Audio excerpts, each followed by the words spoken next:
ब्रेकनंतर स्वागत. 0 आवर मध्ये आता आपण बघणार आहोत राज्याचं राजकारण वारंवार ढवळून काढणाऱ्या मराठा आरक्षण आंदोलनाबद्दलचे अपडेट.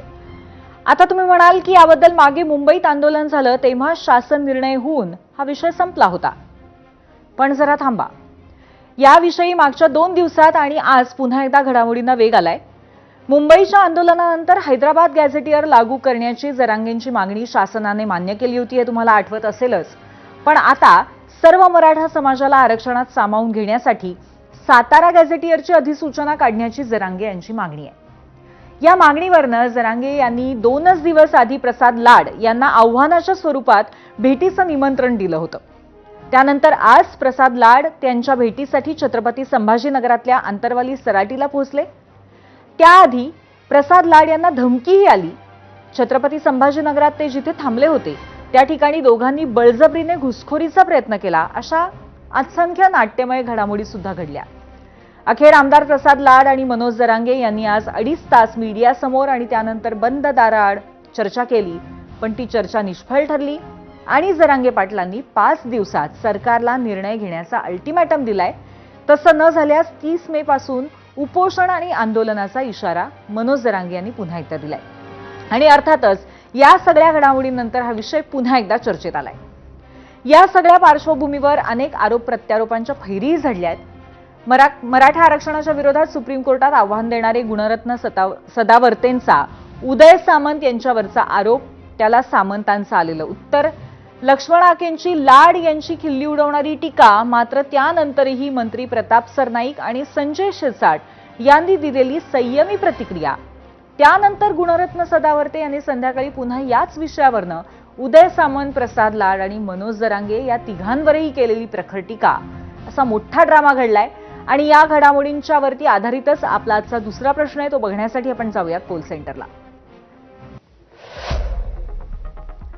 आजचा दुसरा प्रश्न, मनोज जरांगेंचं सरकारला 5 दिवसांचं अल्टिमॅटम, मराठा आरक्षण आंदोलन पुन्हा पेटेल असं आपल्याला वाटतंय का? आम्हाला जरूर सांगा.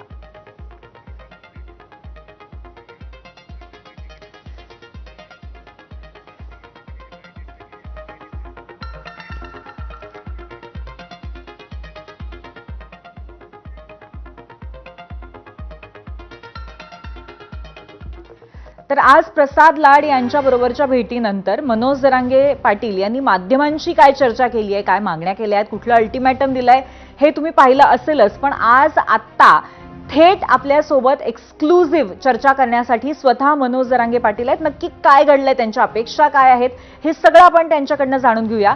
आपलं मनपूर्वक स्वागत आहे मनोज जरांगे पाटील एबीपी माझाच्या 0 आवरमध्ये. पहिला मुद्दा असा आहे की तुमचं ठरलंय, आज सरकारचे प्रतिनिधी म्हणून आलेल्या प्रसाद लाडांसोबत तुम्ही जवळपास 3 तास चर्चा केली. नेमकं घडलं काय याबद्दल आम्हाला खूप कुतूहल आहे.